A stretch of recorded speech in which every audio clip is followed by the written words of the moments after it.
Nife was the star student of Heritage Academic Girls Secondary School, known for its high standard. At 15 years old, she stood out not only for her striking beauty, but also for her intelligence. Nife had always been at the top of her class, working hard to maintain her position as the most brilliant student. Every day, Nife would wake up early, put on her neat school uniform, and head to school with determination in her eyes. Her long black hair was always neatly tied in two pop buns, and her face glowed with natural beauty that required no makeup. As she walked through the school gate, head would turn and whispers would follow. "There goes Nife," the other students would say, "always perfect, always the best." But Nife paid no attention to the comments. Her focus was solely on her studies. In class, she sat at the front, eagerly absorbing every word the teacher said.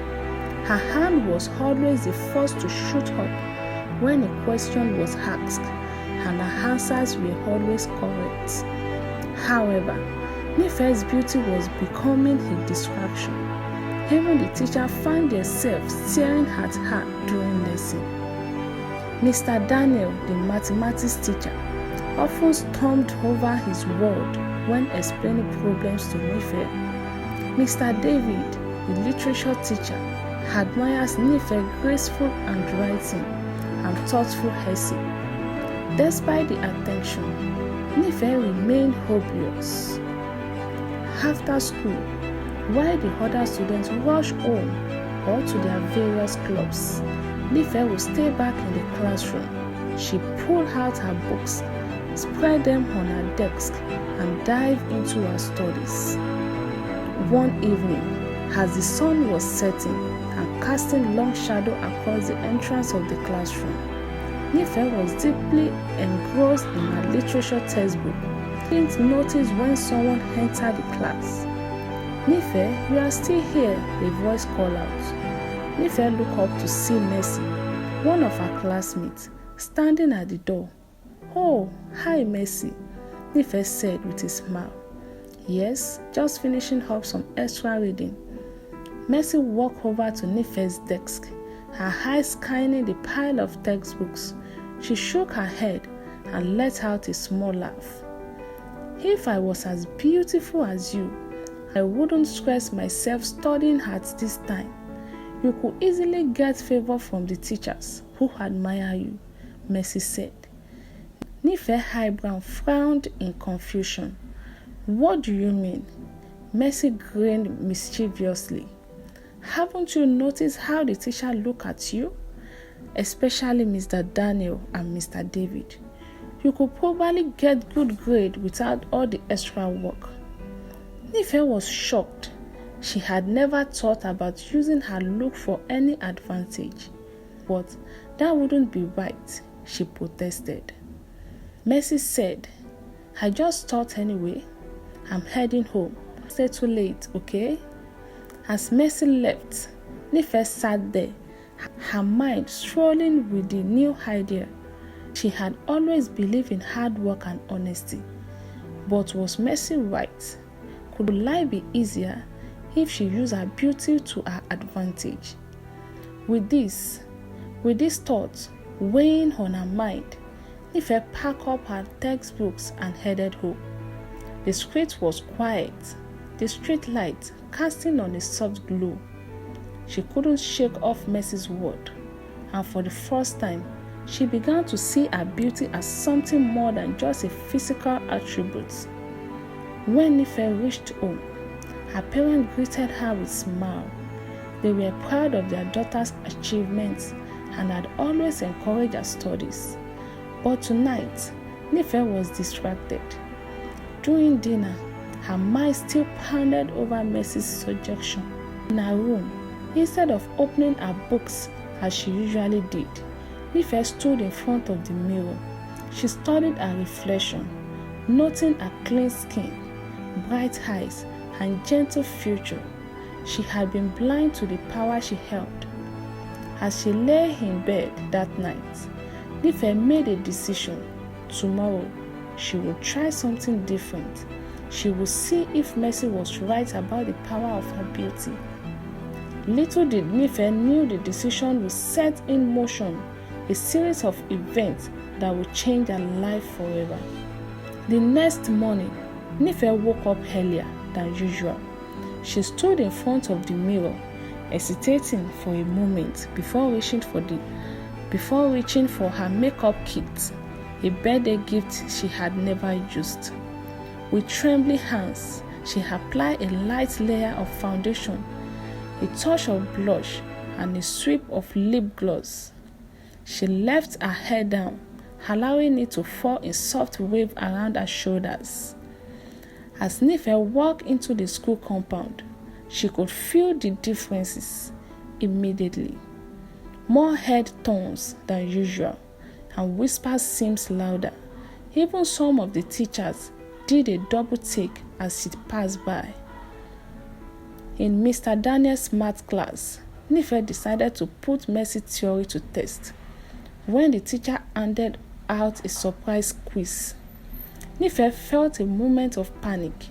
She didn't study for this, but then she remembered Mercy's word. As Mr. Daniel collected the paper, Nife looked at him and smiled sweetly. "Mr. Daniel," she said softly, "I hope I did well on the quiz. I really want to maintain my good grade in your class." Mr. Daniel said, "I'm sure you did fine, Nife. You are my best student after all." The next day, when Mr. Daniel returned the graded quiz, Nife was surprised to see a perfect score on her paper. She knew she didn't answer all the questions correctly. Could Mercy have been right? Encouraged by this, Nife tried the same approach with other teachers. A smile here, a kind word there, and suddenly she found herself getting good grade on tests she didn't study for. At first, it felt like a relief. She could finally get rest instead of staying up all night studying. As time passed, Nife found herself relying more and more on her looks. She studied less, confident that a smile or a flutters of her eyelashes would be enough to maintain her top position. And for a while, it worked. Nife didn't notice the growing resentment among her classmates. The girls who had once admired her now whispered behind her back. They saw how the teachers favored her, how she seems to breeze through tests without the hard work they all put in. Mercy watched all of this with a mixture of satisfaction and jealousy. She had set the plan in motion, but she didn't expect Nife to be so successful at it. As Nife's grade stayed high while her study time decreased, Mercy envy grew. One afternoon, as Nife was leaving the school, she overheard two teachers talking in an empty classroom. She paused outside the door, listening. "Have you noticed how Nife has been acting lately?" It was Mr. David's voice. "Yes, it's quite a change," replied Mr. Daniel. "She seems to be using her charm." "It becomes a problem," Mr. David said. "All the other students are starting to complain. They think we are showing favoritism." "Well, can you blame us?" Mr. Daniel chuckled. "She's a beautiful young woman. But you are right. We need to be careful. Maybe we can lure her to a hotel over the weekend. You know, with her outside school premises." Nife had to race as she hurried away from the door. For the first time, she felt a twinge of guilt and fear. What she had gotten herself into that night. Nife could not sleep. Tossed and turned, thinking about what she had heard. The teachers were noticing her behavior, and worst, they seemed to expect something in return for their favor.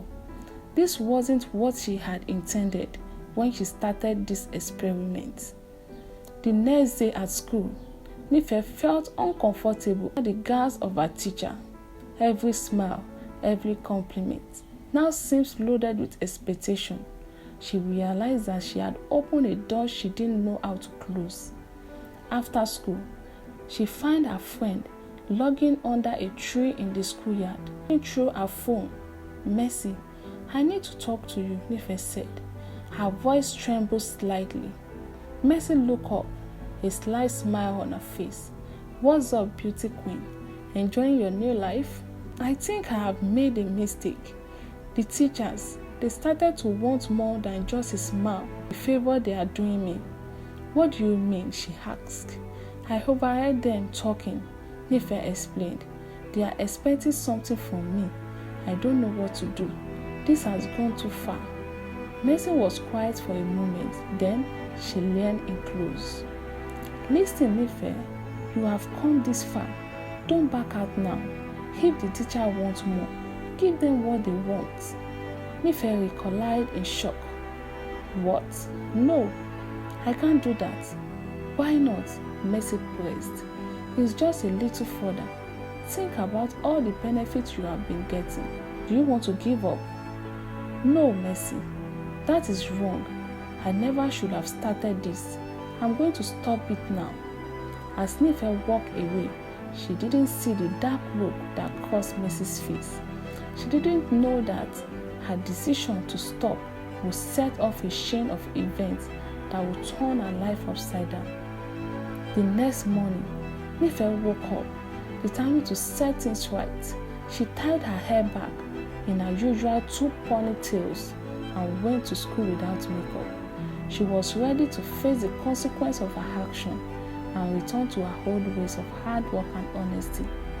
But as soon as she stepped into the school compound, she knew something was wrong. Students were gathered in small group, whispering and pointing at her. Confused and worried, Nife made her way to her classroom. As she entered, a hush fell over the room.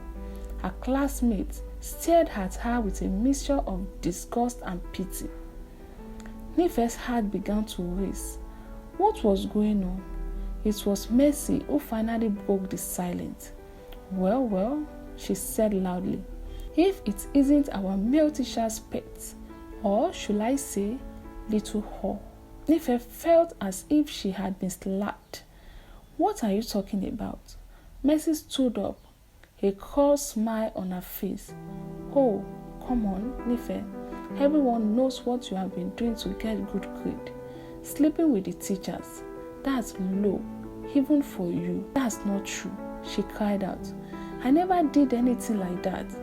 But her protest fell on deaf ears. The rumor had spread like wildfire through the school. Just then, Mrs. Bolaon, the school principal, appeared at the classroom door. Her face was certain and her voice was cold as she said, "Nife, come with me to my office immediately." Nife followed Mrs. Bolaon through the corridor. She could feel the tears of everyone they passed. Tears welled up in her eyes. In the principal's office, Mrs. Bolaon didn't miss a word. "Nife, I have heard some very disturbing rumors about your behavior with male teachers. These are serious accusations." "It is not true," Nife pleaded. "I never did anything like that. Yes, I tried to use my look to get better grades, but I never went further than that. I swear." Mrs. Bolaon's expression remained hard. Whether it is true or not, the damage has been done. Parents are calling, threatening to withdraw their children if you remain in this school. You have become a liability, Nife. Nife felt as if the floor had dropped out from under her. What does that mean?" "It means," Mrs. Bolaon said with a sigh, "that we have no choice but to expel you from Heritage Academic Girls' School." The word hit Nife like a physical blow. Expel? Her perfect record, her dreams of graduating at the top of her class, all gone in an instant. As Nife left the principal's office, her world in shambles, she saw Mercy standing in the corridor, In that moment, Nife realized the full essence of her friend's betrayal. The next day passed in a blur of tears and arguments. Nife's parents were devastated by news of expulsion. They didn't believe the rumor, but they were angry and disappointed that Nife had tried to use her look for academic gain. "We raised you better than this," her father said, his voice heavy with disappointment. Nife's mother was more practical. "We need to find you a new school," she said. "You can't let this setback ruin your future." And so, after days of searching for a school that would accept an SS2 student, Nife's parents managed to enroll her in a public school, one that was a cry far from the prestigious Heritage Academy. As Nife stood at the gate of the public school on her first day, she felt like a different person. The confidence, top of the class, Nife was gone, replaced by a girl who felt lost and alone. But she took a deep breath and stepped into the school compound. She made a silent vow to herself. This was her second chance, a chance to prove that she was more than just a pretty face, a chance to show the world and herself that she could succeed on her own merits. Little did Nife know that the journey at high school would bring its own set of challenges and revelation. This was just the beginning of Nife's story. Watch out for part 2. Thanks for watching. Please subscribe, like, and share.